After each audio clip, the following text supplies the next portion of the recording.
Shabaka, thank you so much for joining me, man. I'm pumped to have you.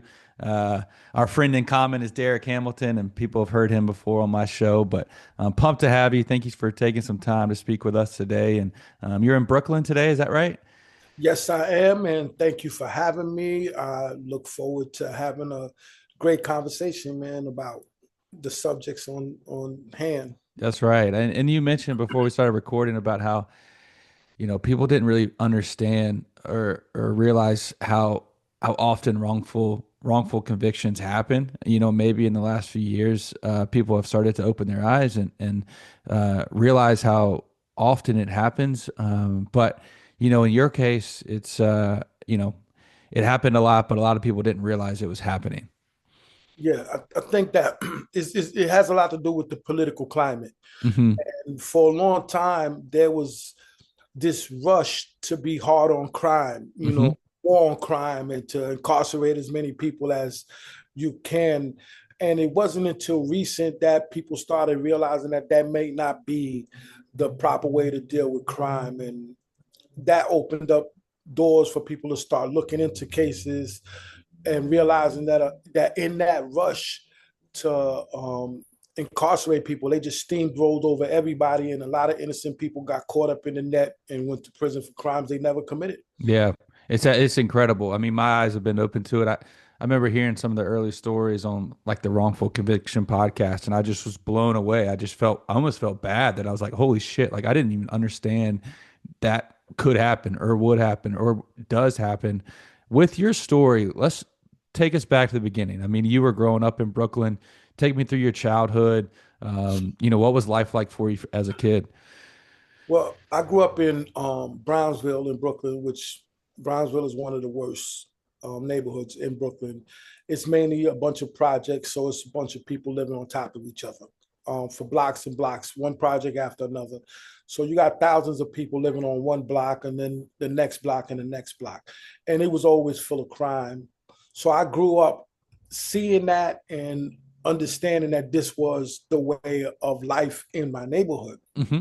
Um, and I had a lot of friends who grew up and they were drug dealers. They were stick up guys. They was so we growing up around them. I hung out with them. I ran with them, and eventually, what ended up happening was that two of the guys that I grew up with that I had known since I was in elementary school were murdered, and I I was the one who they caused the blame. You know what I'm Hmm. saying? The brother of one of the deceased was, I believed, convinced by the police to incriminate me in the crime. Hmm. And be, that and because the police fabricated evidence in the case Yep. led to my conviction. But me growing up, it was like I grew up in the hood. I did have both my mother and my father. My father worked for the MTA, for the Transit Authority, and my mother was stay-at-home moms. I had four brothers and sisters. So, our life was basically a common life amongst, people in our hood. Sure. Talk me through the day of the crime. Like, were you around during the crime? I know you mentioned two of your Yes. friends got shot and killed. Like, talk me through that day, that event. Like, kind of the events that happened. So, um, my friends, they were drug dealers, Hmm. Yeah. right? And um, I had ran errands for them and I did work for them. You know what I'm saying? Sure. So like I said, I've known them since I was a kid, and they paid me to pick up packages, deliver drugs. You know what I'm Yeah. saying? Here and there. So I did that. Um, and then I made some money from them, and I decided I didn't want to do it anymore. Right. So I basically was like, I don't want to do this. I ended up getting a regular job working for the city, like my dad had. I went and got a job working for the city, and I had told him I didn't want to do it no more. But we still remained friends because I knew him. Hmm. That day we was hanging out on a block where my girlfriend lived, but up the block from there, they had a drug spot. So I was at my girlfriend's house when they came over that day, and we talked. And me and one of the guys, we used to always argue, but it wasn't like a hatred or a violent type of argument. We was always just competitive. Whatever we Yeah. did, it was like, we played basketball. I'm better than you. That was the way. Sure. Um, so we that day we was arguing about something, and his brother was there. His brother had came up to New York. He was from Florida. He didn't live in New York, so he didn't know the relationship we had, and we was cursing each other out and arguing, but it was more playful than it was anything else. Yeah, I can picture it. That, Yeah. so that day I left. That I left there and I went to Queens. I was in this was in Brooklyn. I left Brooklyn and I went to Queens. Hmm. So I had another girlfriend that lived in Queens. So I went to go visit her. And when I was over at her house, I spent the night there. The next morning I went to work and I worked in Queens. When I was at work, the police came and um asked to see me. They called me into the boss's office and then they handcuffed me and arrested me. I Hmm. didn't even know what I was arrested for. When I got to the precinct, that's when one of the cops told me that I was arrested for the murder. And he told me that the two guys that I had left that night were murdered that same night after I left. Hmm. So how I became a suspect was when they came looking, the police came, they found the two guys shot to death on a drug block. Um, they started questioning people. One of the people that they questioned was the brother. And they asked him, do you know anybody that would have wanted to do this? And he was like, nah. And then they said, anybody he had an argument with? He said, oh, he was arguing with me. Hmm. So that's how I became the suspect. The brother said I was the last person he saw him arguing with. And that so police started focusing their investigation on me. That should have not been enough for a murder charge. Sure. But when I went to the precinct, I spoke with the detective Mahoney, and he asked me basically what happened. I explained to him, yeah, we was arguing, but it was playful. It wasn't nothing serious. And then I left. I went to Queens. I was in Queens last night. He said, well, both of them got murdered. I said, I don't know nothing about that. I didn't even know they was murdered, and I had nothing to do with it. So if you're trying to say I had something to do with that, that's absolutely wrong. Hmm. So he took my statement. He said, well, where were you in Queens? And I told him I was with this person. He said, you have her number? I said, yeah. I said, I was in a whole house full of people. It's not just one person. A bunch of people were there. So I gave them the number of two people that was there. They called and they verified. And they said, yeah, he was here last night. Around that time, he was here. So at the time of the murder, I was in Queens.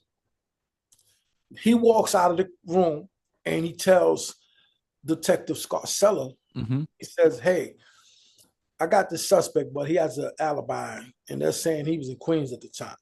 So Detective Scarcella walks in there and says, let me talk to him. And I'm sitting in the room by myself, and he walks in there and he says, listen, I know you killed these two guys, and you're going to go to jail for the rest of your life. And I'm going to do you a favor right now. I'm going to give you one shot to tell me what happened. Tell me, were they trying to kill you? Was it self-defense? Give me some reason for so that I can help you. And I said, I did not kill these people. I already told the other officer where I was. And he starts banging on the table. He says, you're stupid. I'm trying to help you. You're going to go to jail. I said, listen, I don't even want to talk to you, right? You can just F off because Hmm. you're trying to pin something on me. I ain't got nothing to do with it. So he walks out.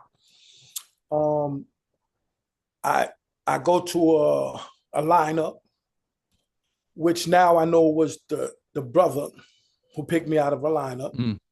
And then they the next day I go to a hearing in front of a judge, and the judge and the DA says, well, we have a confession. And I was like, a confession? And I was like, I never confessed to nothing. So I had a court appointed attorney that they had gave me that Hmm. morning. I said, I didn't confess to nothing. What is he talking about? He said, well, the officer said that you told him that they were trying to kill you and you killed them, and that they deserve to die. Hmm. I said, that's not what I told him. I told him that I was in Queens. I gave them the numbers of the people. He said, yeah, but you made a second statement. I said, I never made another statement. So that officer Scarcella had went back and fabricated a statement, Hmm. which he attributed to me, in which he said that I confessed to him about killing these Yeah. guys. So now they got that, and then they got the brother who's saying I had an argument with them that day. That was enough to indict me. Yeah. Unbelievable. I mean, and Scarcella, the detective, he's, you know, this was normal case for him. He did this, what, Yeah. hundreds of times with Well, individuals? the funny thing is that he wasn't even assigned to my case. Damn, he just walked in, He was fabricated in it. the precinct that day, and he seen that they were interviewing me, and the officer told him they used to look up to him as a guy that knew how to close all cases. Yeah. They went to him and said, listen, we don't know what to do. This guy has an alibi. And he came in there and literally fabricated a confession in a case that wasn't even his. He Hmm. wasn't assigned to the case. Yeah. And if anybody listening, they need to go look up Luis. I think it's Louis Scarcella. I mean, it's a lot of information out there, but he's one of the more corrupt, yeah, detectives, I think, in the history of New York City. Yeah. It's absolutely ridiculous. What you're in there, you're sitting there, I think it's second day, you're in the trial. They say you have this confession that obviously, you didn't do. Where are you at currently then? Or did they have the court appointed attorney? Obviously, are you? Well, I was given a court appointed attorney, right? So to me, it was a simple case. Go talk to my alibi witnesses. They're going to tell you where I was. Mhm. He never investigated the case, right? He kept saying, I'm going to get you a good deal. I said, I don't want a deal. I'm not guilty. I want you to go investigate the case. Mhm. So he never investigates the case. 6 months down the line, we go to court, and I tell the judge, I said, Judge, I need a new lawyer because this guy's not investigating my case, right? So the judge, he ignores it. He says, well, y'all just work it out. Another 6, 7 months go by. We getting ready to start trial, so now I get Mhm. nervous. So by now, I've been in jail for a little while. I'm talking to other guys. They show me how to write uh, a motion to get rid of your lawyer. So I Mhm. write the motion, I bring it to court, I submit it. So now the judge on record has like a hearing to determine the motion. And he asked me, like, what's the problem? Why do you want to get rid of your lawyer? I said, because he has done no investigation. We get ready to go to trial for 2 murders, and he hasn't investigated anything that I've Mhm. told him. So the judge tells me, well, listen, you're right. We are getting ready to go to trial. And I'm not going to change a lawyer at this stage of the game, which was ridiculous because I actually asked him like 6 months six, ago. 7 months Yeah. prior. But he said, this is too late in the game for me to change a lawyer. So you and him, y'all work this out. Y'all sit together and y'all.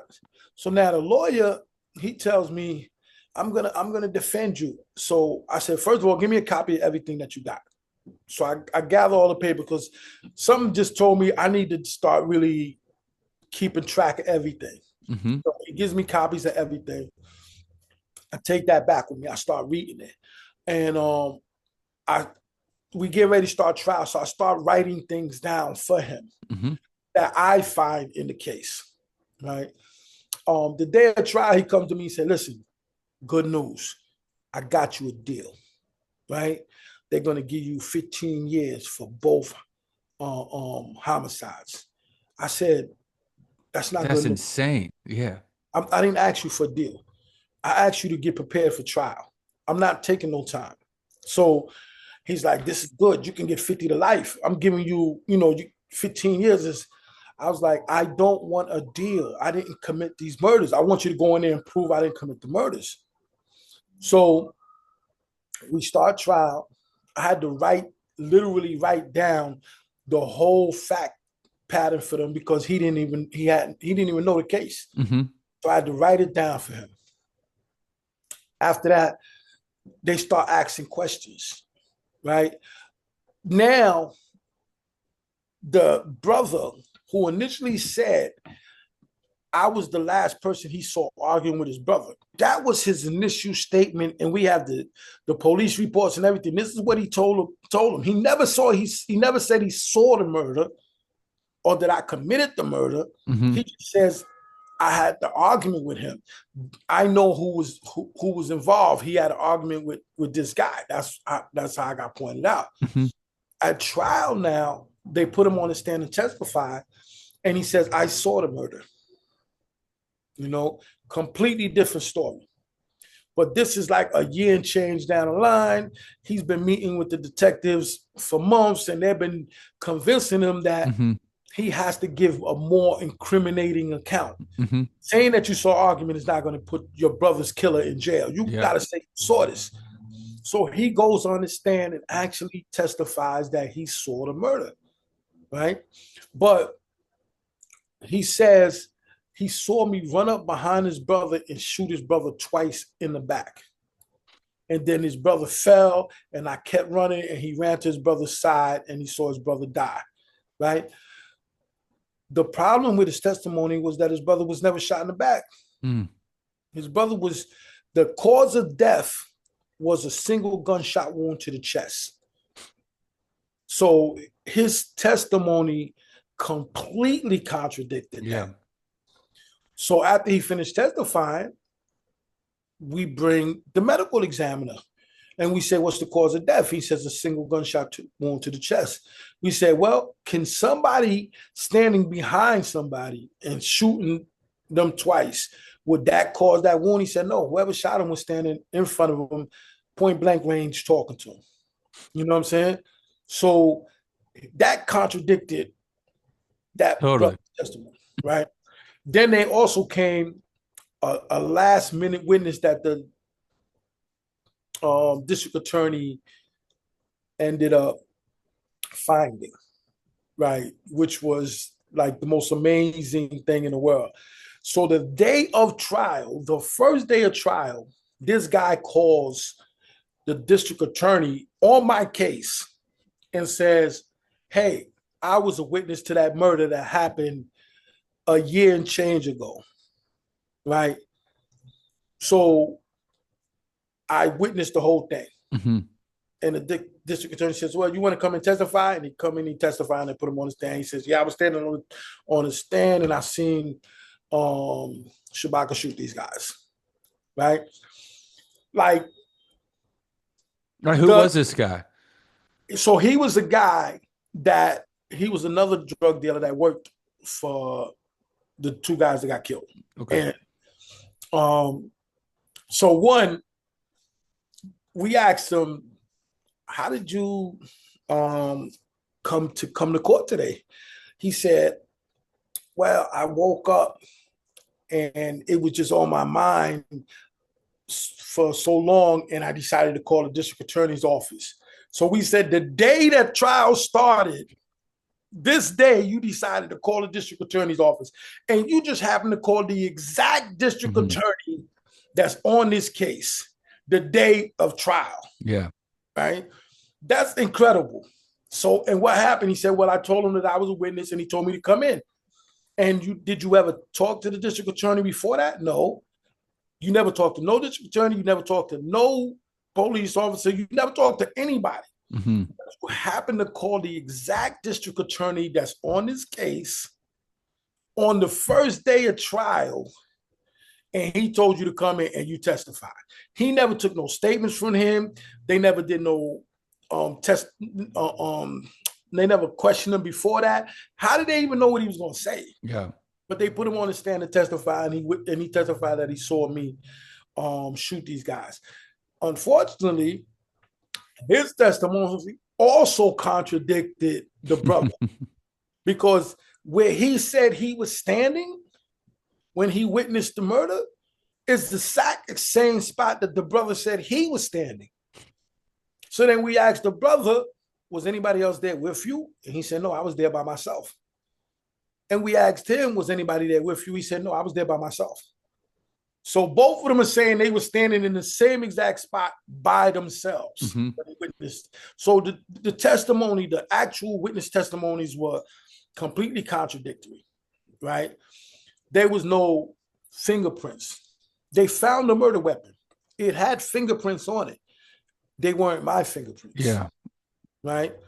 They had my clothes, right? no gunshot, no gunpowder residue. There was no DNA, no hair follicles, no nothing that connected me to this murder. There was absolutely no physical evidence connecting me to this murder. I was not arrested on the scene. I was not even arrested that day. Right? So, and the two witnesses that they brought up contradicted each other and contradicted the facts of the case, right? The scientific facts of the case. The only other thing they had was Detective Louis Scarcella, who said, I confessed to him. Yeah. You know? And then when he took the stand, we asked him, you said he made this confession to you. When he was confessing to you, was you writing it down? He said, yeah. Well, where's that paper at? Oh, I don't know. What do you mean you don't know? Yeah. You took a statement that it was a confession. You're a 20-year detective at this time. Like, you didn't document it? Yeah. What do you mean? You had to have kept the paper, right? Oh, I don't know where it wasn't my case. So he didn't have the original notes. He didn't call any other officer in there and say, hey, come here, listen to what he has to say. So there was no witnesses. He didn't videotape the confession, which at that time people did, right? There was absolutely no proof that the confession actually happened other than him saying so. Yeah, because it didn't happen. Right? So that was their case, right? And because my lawyer never called any of the alibi witnesses, never investigated, it was so much evidence that would have proven my innocence at the time. Because we're talking about in the 80s when all phone conversations were landline. Right. And I was at the girl's house when I called the other girl. Yeah. Just that alone would have told them where I was. Phone records. All that documented. Yeah. Right. They didn't have that. He never called any of my alibi witnesses. It was just a total lack of investigation. Yeah. All they had to hear was the DA's side of the story, and he wouldn't put me on the stand to testify, even though I asked. He would not put me on the stand to testify. So what ended up happening is they heard the convoluted testimonies of these two witnesses and the cop saying that I confessed.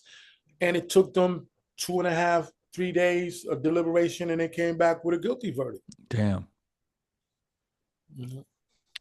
When they come back, when you're sitting there in the trial and, they don't have your alibi witnesses, they don't have, like, are you trying to, I guess you don't take the stand, but can you express that to the judge at the time? Can you express that when they ask you? So this is what happens.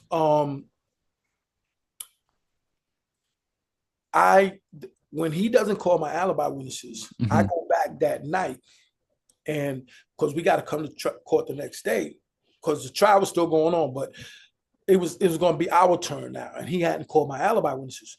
So I go back to the jail that night, and I get on the phone and I call and I say, listen, I need y'all, my alibi, I need y'all to come to court tomorrow and walk in that courtroom and say that you're my witness, right? Because this guy is not going to call for you. So you got to come in there and let the judge know you're my witness.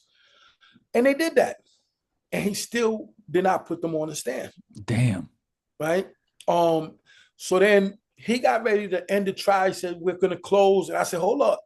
And there was a whole discussion where I tell him I want to testify. And the judge said, y'all discuss that. And we discussed it. I'm telling him I want to testify. They got to hear my side of the story. And he refuses to put me on the stand. He said, they don't have a case against you right now. This is a very weak case. If you go up there and they don't like how you talk or they don't like what you're saying, they can convict you. Right now, they have to prove you're guilty and they don't have anything. And being I didn't really understand the law, that kind of made some type of sense to me. Yeah, I understand why you think that. Yeah. I mean, all this stuff you mentioned, like, it shouldn't fully convict somebody. Right. So I'm thinking he's right. They really haven't proven anything. This case is really weak. And what if I do get up there and they don't like me for some reason and they want to convict me just So it kind of like made sense to me. I still wanted to testify, But he convinced me. He's like, I know what I'm doing. He's not going to testify. And he tells the judge, he's not going to testify. So the judge asks me, um, is that true? I said, yeah. Right. So what I did not know, because I did not know the law, was that I had a right to testify. Right. So even if my lawyer did not want me to testify, if You I could have had done it. a judge, I want to testify, he would have had to put me on the stand. If you would have said it's my right to testify, I want to go up there. He would have had to, because the lawyer cannot prevent you from testifying if you want to. Yeah.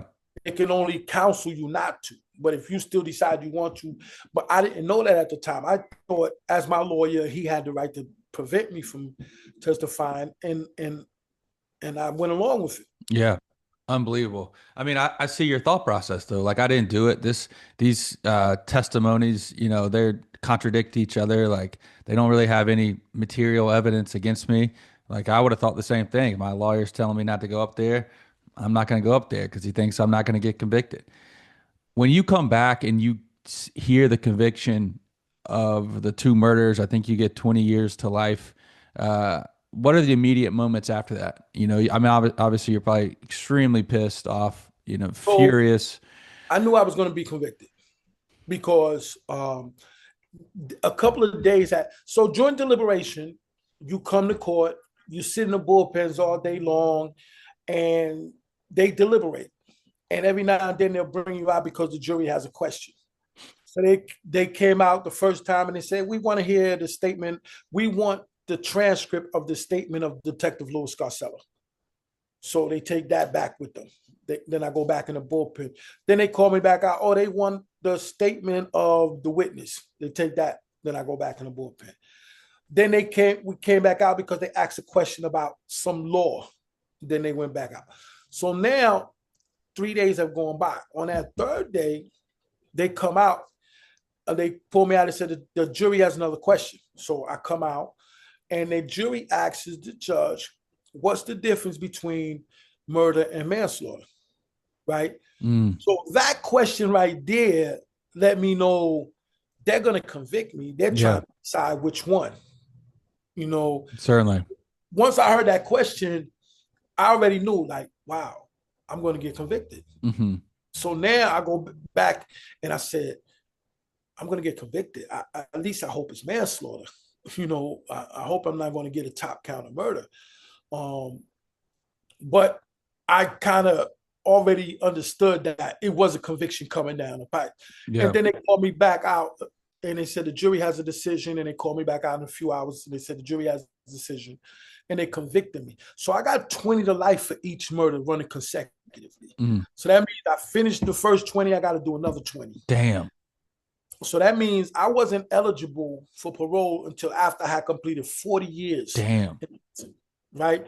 And then parole eligibility doesn't mean that you get out. It just means that they'll start considering whether they should let you out. Yeah. In New York City, hardly anybody gets out on their first parole board. Yeah.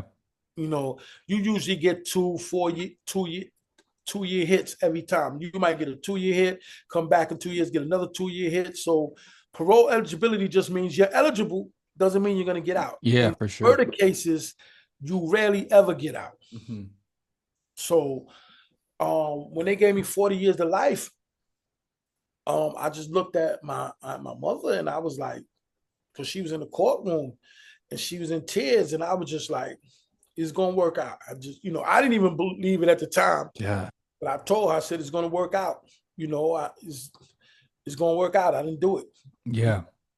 I want to get into how quickly you started, diving into your own case and, really bringing yourself up to speed on the case and how, law works and the courts work. But I want to ask you this first, did they ever find out, like, did any more evidence come out about who actually committed the murder? So here's the thing. Toward the end, when my case was being reviewed, we ended up getting a lot of documentations that we never saw at the time of trial, right? a couple of things were interesting. One was that, and this is something I learned while I was in prison. I actually learned it from somebody that was involved, because you're in prison, you're around other people, and Hmm. that's in the criminal world. So, and you're hearing the stories and stuff like that. And one day I'm in the yard, and I'm talking to some guys that I know, and they was like, "What um what murders were you in jail for?" And I tell them, "Oh, for such and such and such and such," you know. And the guy said, "What? I thought this dude did that." And he named somebody else. And I was like, "What would make you say that?" You know, immediately Hmm. I was like, "What would make you say that?" You know, because like this is the first time I'm getting an idea of who may have really committed the crime. Yeah. And he said, "Well, they had beef with him, and they had a shootout like around the time, and then they got killed." So then I started doing some research, and the guy says, "Look, he says, yo, this guy got this book, and I'm gonna bring the book out." And it was a book about crimes that had happened in Brooklyn, true life, documentaries about Hmm. crimes. And in the book, it's talking about this other big time drug dealer who had got into a shootout with the two guys that I'm in jail for, literally a month before they got killed.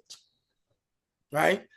So now the out of the two guys that I'm in jail for, one of them gets arrested for that. Right. He gets bailed out, and then when he gets bailed out is when they get murdered Damn. on their drug block. Right. So that was like very interesting to me for a Hmm. number of reasons, and I can break it down to you. But the main reason is that it all happened in Brooklyn. Yeah. Right. So now think about it. He was in jail, he gets bailed out, and Hmm. he gets murdered. Hmm. Right. That means if he was in jail, he has an open case. Right. He gets murdered, he can't go back to that case because he's dead. Yeah. What happens when you have an open case and you can't go back? You miss court. The judge says, "Why didn't he come to court?" The family goes and says, "Well, he's dead." Hmm. They say, "Well, we need some type of death certificate or something to show that he's dead." Right. So they produce the death certificate, and they have to give it to the judge and the DA. Right. The same Brooklyn DA's office that is also prosecuting me for the murder. So now anybody in the DA's office is going to say, "Hold up. They can't connect the dots. Like that's Yeah, like crazy. these are simple dots to connect." Right. That's one thing. So now I started investigating, because I was like, "There's no way that the DA shouldn't have made these connections, because it's the same Brooklyn DA's office. Hmm. Like, this is your guy that you got in jail for a shootout with this guy. Now he's dead." The first thing me as a DA would say, "Well, let's see if this guy had anything to do with it, Hmm. because this is the dude he had a shootout with. Yeah. Why do we got this guy in jail?" Right? Let's start doing some digging. I did the digging, and I found out that the person who bailed him out was the lawyer of the guy he had to shoot out with. Damn. And then that lawyer got disbarred for criminal corruption with the guy that the other drug dealer that he had to shoot out. Damn. Like, I was like, "Yo, this is like a movie It scene." is. I mean, all this shit's like a movie. You know what I And mean? Like, it's unbelievable that stuff happens. And I feel like that's how I felt when I started hearing about these sort of cases. It blew my mind, honestly. Like, I could not believe that shit truly happened. Because a lot of times you just see it in movies. Like, you yeah, see corrupt cops, you see corrupt prosecutors, you see people and going for jail, and like, the whole thing, when you really started doing the investigation, you started to see, connect the dots. And I was mhm, like, and that's when I started really putting this case together and saying, "Okay, I I kind of have an idea who committed it." Right. And that was one of the questions that the district attorney actually asked me. Do you know who committed the crime? Right? And I said, I have an idea. He said, but can you prove it? I said, that's not my job. That's actually your job. I'm not going to sit here and blame somebody else because I Yeah. don't know if he did or didn't do it. Hmm. And the last thing I'm going to do is do the same thing you did to me. Sure. You know what I'm saying? I'm not going to point the finger at somebody else that I don't know actually did it. Yeah, without a I know doubt. rumors. I know a lot of these little dots seem to be connecting, but it's not my job to prove who committed the murder. Yeah. You know what I'm saying? When you're how quickly can you start connecting these dots when you're in prison? Like what type of resources are you having at the time? Like when do you kind of wrap your head around like, holy shit, I might be able to help my case here. I can start doing more research, doing more digging, finding more evidence and like presenting it to the department and whoever to predict, hopefully at some point prove your innocence. So one of the things that we did was I hired an investigator to start digging around for me. And that helped me. I actually contacted the lady who I wrote the book Mm-hmm. because I figured you got to have information. But she refused to really get involved. She's like, I don't want to be involved in that, right? And then the funny thing is, I actually hired two investigators. The first investigator that I hired started digging around and came back and said, yeah, I don't want nothing to do with this case. And I asked my friend who had gotten the investigator. I said, "What happened?" And she told me he started digging around and said, "All of these guys are murderers. I don't want nothing to do with this case. This is a serious case." So the guy that we believe may have committed the murders, right, actually ended up being arrested, and he's in the feds now, serving life without parole plus 300 years for like a dozen murders. Damn. So when he started connecting the dots, I think it led him to this dude, and he immediately said, I don't want nothing to do with this. Yeah, he's gonna murder me. Yeah. Like this dude's already in jail in Florence, Colorado, with all this time and big racketeering case, and he still got connections in the streets. And I'm digging into another murder against him. I'm not gonna do that. Yeah, totally. So he pulls out. So my lawyer, because by then I started finding lawyers that would help me, and my lawyer actually went to go see the guy and said, "Listen, your name is coming up in a lot of stuff. Do you want to help us or not?" And the guy said, "Look, I'm still fighting my case. I'm not gonna take confess to any other murders or anything like that." Mm-hmm. He said, "But I'm not gonna stop y'all. Dig and whatever you find, you find." Okay. You Was know. this, did you already have, I think his name was Ron Kuby? Was that your attorney then? Yes, at that point it was. So what happened was I was working on my case. I was working in the law library. I was Hmm. working on my case, and Derek came to the jail. Yeah. Right. So right before Derek had came to the jail, um, there was a whole big ruckus in the law library, and they had took away our computers.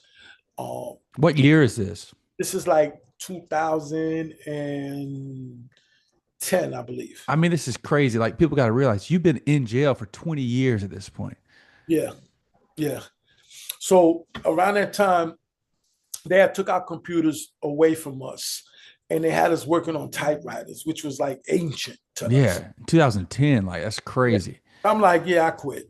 So I left the library. Because like we working on cases and briefs and writing, 30-page briefs on a typewriter. On a computer it's easier, but on a Hmm. typewriter, I was like, yeah, I quit. I'm not doing that. Yeah. So I left. And then Derek comes to the jail, and Derek is in special housing. He's in segregation. So our mutual friend Danny is in Danny Rincon. He's still in jail, and he's another guy that had a wrongful conviction case. He's serving. He's still in jail right now. He's doing 158 years for another corrupt cop, which a crazy case where all the murderers, all the actual killers are saying he had nothing to do with it, Damn. but he's still in jail, right? So he's in jail and he tells me, hey, Derek just came to the jail, but he's in segregation. So I And said, you knew Derek before this? yeah, because we had met on Rikers Island. Yeah, yeah. This is the first time I'm seeing him 20 years later. Mm-hmm. Like I said, he was the one who initially got me started on the law. Mm-hmm. He was the one who convinced me to learn the law because you're going to have to get yourself out of jail. Yeah, I can Right? hear him saying that now. Yeah. Yeah. So this is 20 years later, and now I've learned the law and I'm really good at it. I've been working in different law libraries. I've taken the law classes from Cornell University. Like I've really become really good at this. So he comes to the jail and he's really good at it. Mm-hmm. He's in segregation, I'm in population. And Danny says to me, look, I'm going to try to get him out of segregation and get him to come work at the law library. If he comes, you're going to come back? I said, if he comes, I'll come back. Mm-hmm. So Danny did it. He got him out of segregation, got him back got him a job in the law library. And he said, yo, he's back. Come on. So I went there and him and Danny started what we would later call AI, the actual innocence team. Right? Nice. And we started because all of us had wrongful convictions. And we started working together and helping other people and building little teams. And by then, we had about 5 or 6 other guys that were in the prison who we believed were innocent. James Jenkins, Nelson Cruz. It was like a number of us that were all in the prison. Sure. We started creating our own little team, like our own little law firm, working on cases and helping each other out and trying to figure out how to present these cases in the courts. And one of the things that we did was get Lonnie Sari, who was in the streets. He was an advocate. So we hired him to advocate for us. Mm-hmm. And then we got all our family members. It was at that time, it was like 5 or 6 of us. And we said, look, all we need to do is each one of us get at least five family members to come show up. And then we started staging protesters at City Hall. Mm-hmm. Even though we were all incarcerated, our family members was out there. That's crazy. Free, Derek, free Shabaka, free Danny. And I remember the first one, we had our family members, about 25 of our family members there, and nobody really showed up besides them. By the time we did our third one, we had media there. We had, it was growing. Like more and more people were showing up. By the time we did the third one, we had at least 100 people there. We had the TV media there. We had like newspapers, and it was just starting to grow. Yeah. And that's the momentum that we had going in. Mm-hmm. And I filed my motion. And when I filed my motion, so right before I filed my motion, I had just finished writing it. And here it is, me, Derek, we all working together. But I write my motion. I said, yo, what do you think of my motion? Read it. And he reads it and he says, Scarcella's the cop in your case? I said, yeah. He said, that's the cop in my case too. I was like, what? He said, yeah. I said, he's a crooked cop. He said, and he tells me, I know he set me up too. So of course I believe him because he set me up. Yeah, totally. So I tell him, I said, you know what's funny? I've been working in this law library for a few years now, and I've met at least 3 or 4 other guys that he set up. And I give him the names. He said, well, listen, I know some guys too. And now we start putting our heads together and we say, oh, we could point out at least 6 or 7 cases where this guy set people up. Yeah. So I rewrite my motion to include that. Mm-hmm. To say Scarcella, his convictions need to be reviewed. Look at these cases, this, that, and the other. And I submit the motion, right? While the motion is pending, Derek gets released on parole. So he goes home, he's on parole, and while he's on parole, he's out in the streets helping people with cases, and a guy gets arrested for a big case, vehicular manslaughter, but it was a big case in New York. And he went to Derek, and Derek helped him. And the police, Derek helped him turn himself in, and the news reporter was writing a story about it. So as the news reporter was writing a story about it, the her and Derek start talking. And she's like, I can't believe, this, that, and other. Derek said, you think that's something? I got a story about a crooked cop. Mm-hmm. And she says, yeah. He says, listen, here's my friend's motion. And he gives her a copy of my motion. Because in my motion, I'm telling them about these other cases. Yeah, totally. So she reads the motions and she's like, nah, this can't be true. Where did he get all this information? So he said, she tells him, tell him to call me. So I call her and she says, I read your motion. You mentioned him in all these cases, fabricating evidence and coercing witnesses. Where did you get this information? I said, I've been researching it. I could pull the cases and all that and show you. She said, yeah, but she's like, this is hard to believe. Yeah. And I remember telling her, I don't want you to believe me. You're an investigative reporter. I want you to investigate. Mm. Yeah. I'm giving you the names. I'm giving you the people. Just do your job now. So she said, you're right. And boom. A week later, she tells, I called Debbie. She said, yo, she wants to talk to you. Call her. So I call her. She said, I did do the investigation. She said, I've interviewed all these people. I've seen their paperwork. All of it proves to be true. She said, in addition to that, I spoke to the DA's office and there's something going on. Something big is about to happen. Mm-hmm. So we're going to run this story, right? So she said, my editor wants to run this story. So at the same time that I'm pending and I'm saying, okay, damn, they're getting ready to run the story. Mm-hmm. About 2 days later, David Ranter gets released from prison. And he's a white guy who had allegedly killed a Jewish rabbi. Okay. Right? And it was a big case, and he had been in jail for 20-something years.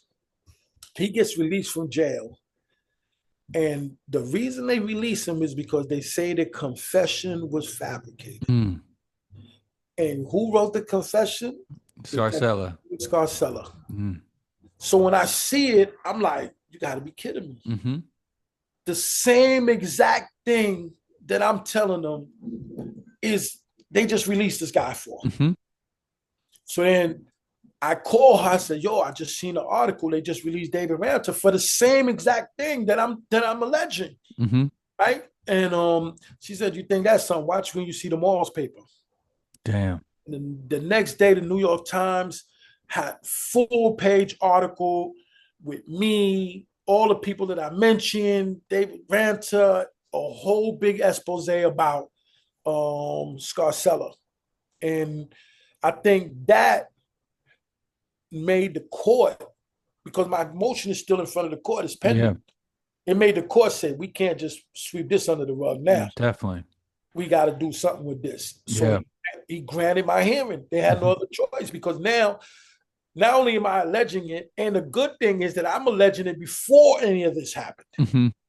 It wasn't like I read it and then came to you and said, oh, he did it in my case. No, I said this before any of this happened. Mm-hmm. So now they're looking and saying, we got to give him a hearing, because exactly what he said is exactly what's happening. And it's all unfolding right in front of us. So they gave me a hearing. When they gave me a hearing, I wrote to like three or four big lawyers, because they gave me a court-appointed lawyer. I say, I'm not doing that not again. That in hell no. So I wrote to some of the biggest law firms, Sullivan and Cromwell, all the big law firms. I wrote all of them. And all of them said, yeah, we'll represent you, because everybody saw it was a big case now. Mm-hmm. But I think I picked Kubi because the rest of them everything was done was, oh, we have to have a meeting with our partners. We have to this. Kubi was just one guy. He make his own decisions. He didn't have to meet with other people and all that. I said, yeah, let me just deal with him. And I dealt with him, and he put Leah on my case, and she really did a lot of work. She did a lot of research, and she wrote a hell of a brief. And we went to court and we testified, and Detective Scarcella, of course, was put on the stand. And all he kept saying is, I don't remember. The case was 20 some years ago. I can't recall. Yeah, unbelievable. You know what's crazy too, and I think this is still the like he's not in jail, right? He's still walking the streets after he sent Yes. freaking hundreds of people to jail for years. So he had 300 cases that were, he had 300 murder cases. 77 of them were reviewed. So far, 21, I think 21, 22 Hmm. have been reversed, right? Some of them have not been reversed, and some of them are still waiting, to hear. Sure. Right. So yeah, he ruined countless lives. Yeah. I don't know if it's appropriate to say, but like if somebody death penalty should be up in his case, man. Like that's unbelievable he did that shit. I want to rewind a little bit. You spent 27 years in jail, and I feel like you talk to me through like, did you ever give up hope? Like how did you remain positive and hopeful throughout 27 years? So here's the thing.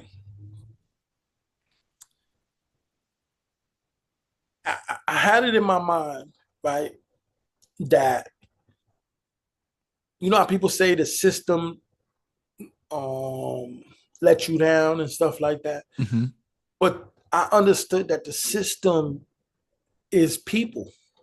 The system is just a group of people. DAs are people, cops are people, Hmm. lawyers are people, juries are people, right? And I realized that Detective Scarcella was a crooked cop. But the same way that you got bad people, you got good people. Hmm. All I knew in my mind, I said, all I got to do is get in front of the right person. The same way that the system got bad actors, it got good actors. If I Hmm. get in front of a good actor, he's going to look at this and they're going to say, this guy shouldn't be in jail. Sure. You know what I'm saying?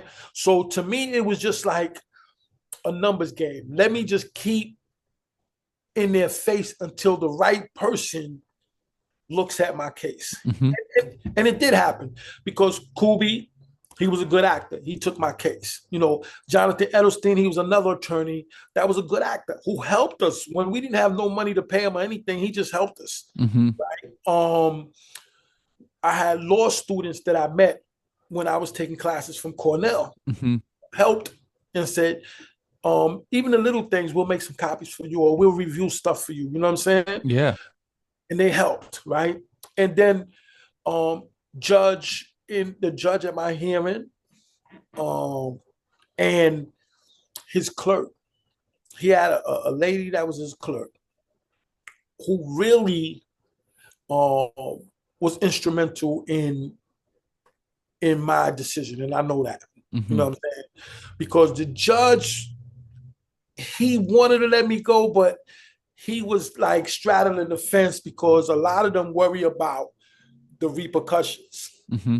and I think that that was the situation with him. He wanted to let me go, but at the same time, he was kind of like, I don't know, because this is a big case and this. But I think that the female that was his clerk at the time literally pushed him and said, "Listen, this case don't make no sense. You Hmm. can't send that man back to jail." And that pushed him over the edge to say, you know what, I got to overturn this case. Yeah, totally. So my mindset was the same way you got bad people, you got good people. Yeah. I just gotta wait my time until I get in front of the right Hmm. people. And I still feel like the majority of people are good people, man, but bad people ruin it for a lot of people. Yeah. So your exoneration, was it in 2016, 2015? 2015. 2015. June 9th, 2015, if I came home. Yeah. What and I don't know this, and if it's probably sad if it didn't happen, but was your mom still alive? Dad still alive? My mom died in 2011. So 4 years before I was exonerated, she passed away. And then my dad died in 2016. Okay. So he died the year after I came home. Unfortunately, when I came home, he had dementia. Mm. So like I seen him a number of times, but like he didn't recognize me. Yeah, Like, sure. so both my parents passed away thinking that I was a convicted murderer. Neither one of them saw me exonerated. Hmm. Like I said, my father was still alive when I came home, but he had no, his faculties weren't in place where he could recognize that I was home. Sure. Mm. With with your life after, getting out, how quickly did you find purpose once you got out to start helping others and start helping other people with cases that Immediately, yeah. because that was one of the things. So, like I said, Derek got out in like 3 years before me. He got out like 2012, I believe. Hmm. Um, and one of the last things, so me and him locked in the same unit, right? He was upstairs on the second tier, I was on the flats on the first tier. And I remember when they called him to be released. Um, so I was like the porter in the block. Hmm. So I'm out all day long. And I remember they called him to be released, and I heard the officer saying, "Yeah, Derek Hamilton's getting ready to go home, you know, so go get him." So they had sent the officer upstairs. So I ran down the company to his block to right under his cell, and I looked up. He said, "Yo, they coming," and I told him they said they coming to get you. He's like, "Yeah, I'm ready." I said, "Yo, don't forget me, man." And he said, "No, I got you." Right. And he went home, and we stayed in touch. He fought to get me out, pushed my case just as much as he pushed his. Hmm. So when I was released, um, I did the same with James Jenkins and other people that I was around, and they said the same thing to me. Yo, you going home? I said, I got y'all. You Hmm. know, and immediately, every time, every opportunity I got, we spoke about these other people that were left behind. And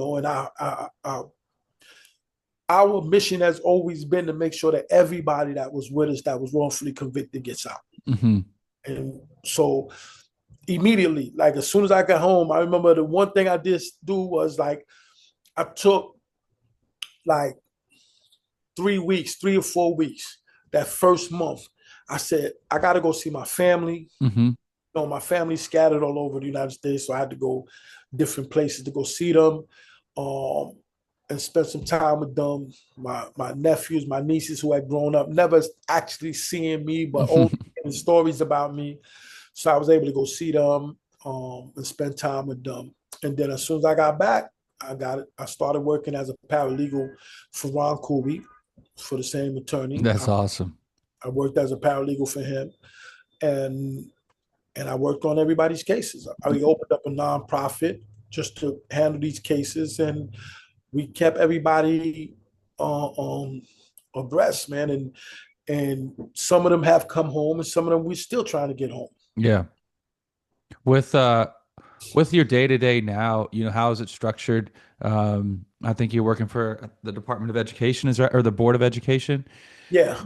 So I work as a legal coordinator. So most of the time that I've been home, I've worked in the legal field. You know, Hmm. I've worked as a paralegal. I've worked as a legal consultant for a corporation. Now I work as a legal coordinator for the Board of Ed. You know what I'm saying? So that's what I learned. That was the skill that I actually acquired when I was in prison, and that's the skill that I've been out here. I've dabbled in different other like try to open up my own businesses, and we had a restaurant. Me and Derek had a restaurant for. Yeah, I read about it. Yeah. So we had a restaurant and had another one, but then the pandemic came and that destroyed all of that. Hmm. And I think we both fell back to what we know what to do. Like he works in the legal field. I work in the legal field, um, and that's my 9 to 5. But in my remaining time, I still work on people's cases. Hmm. We still work with people that we left behind that we're trying to get out. Yeah. We still have Scarcella cases that haven't been reversed. Yeah. So um, that's our work, our extracurricular work that we do Sure. outside of our normal legal work. How close do you live now to where you lived growing up? Um, Not far, probably about about 4 or 5 miles. I've remained in Brooklyn. Yeah. Grew up in Brooklyn, in Brownsville. I now live in East New York, which is right next door. Hmm. Most of my time that I've been home now, I've been home going on 10 years now.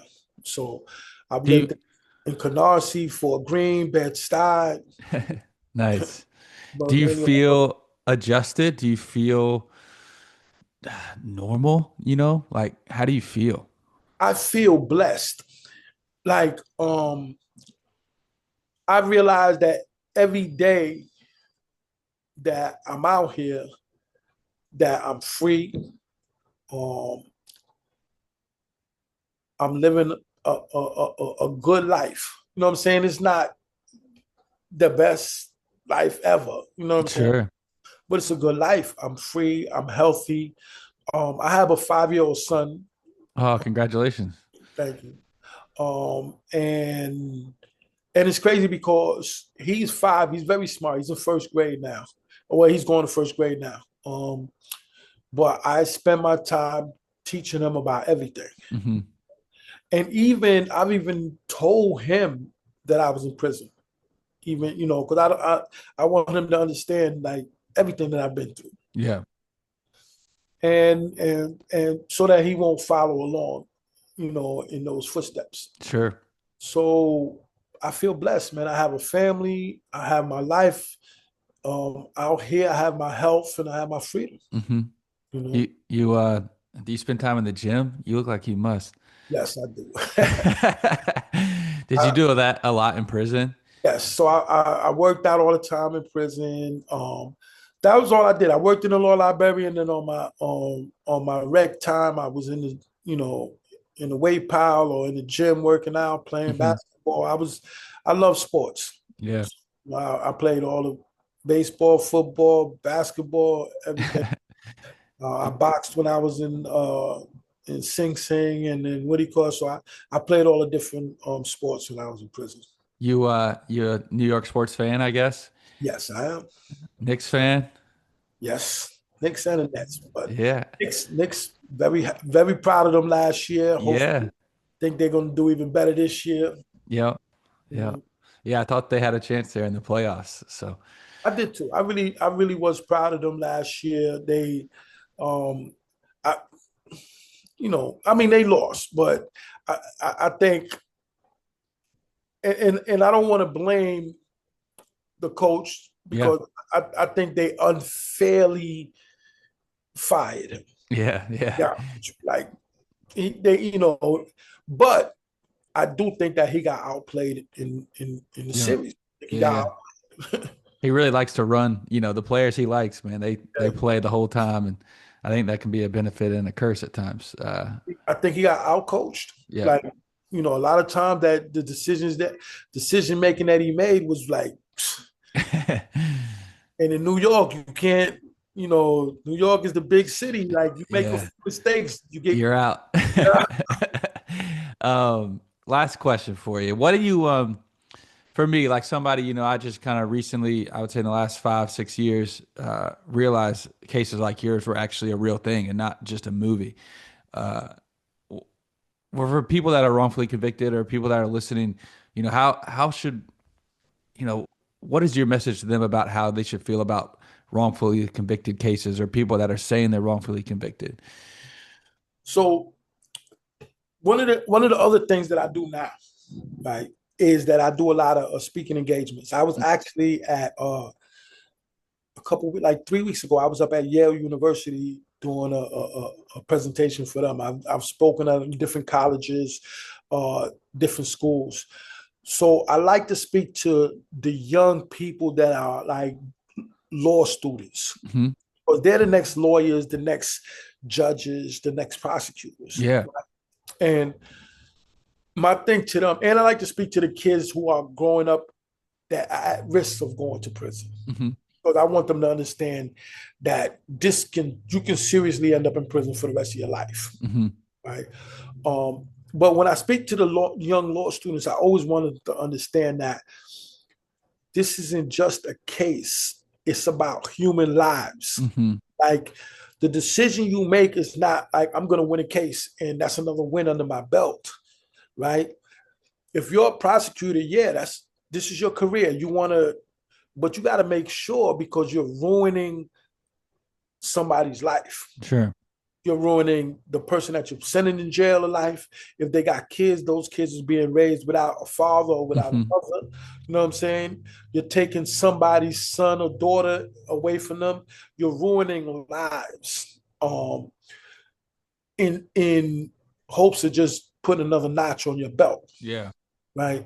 So I try to always emphasize to them is that lead with humanity. Hmm. Lead like this isn't just a job. This is really about people's lives, Hmm. right? So that's my conversation to them and to the people that the young kids who are at risk. Um, I try to explain to them that you really don't understand that you can end up in jail for the rest of your life. Hmm. Like I grew up in the hood just like them, and I heard people tell me that all the time, but I never really understood it until I was actually in that situation. Hmm. You always think like, yeah, that's not going to happen to me. I'm Sure. okay, but when you're sitting in that cell and you realize I'm not coming home for the next 40 Yeah. years, it hits differently. Yeah, totally. Well, Shabaka, man, you're incredible. Like your mental strength, your mindset is, I mean, it's truly remarkable. By the grace of God and your hard work, man, I'm so grateful that you got out and Appreciate it. sharing your story and doing all this good for humanity. It's truly incredible, man. So I just thank you for coming on. Truly appreciate you. Thank you Appreciate you. for having me, brother. Thank you. Great job. Thank you. We're done.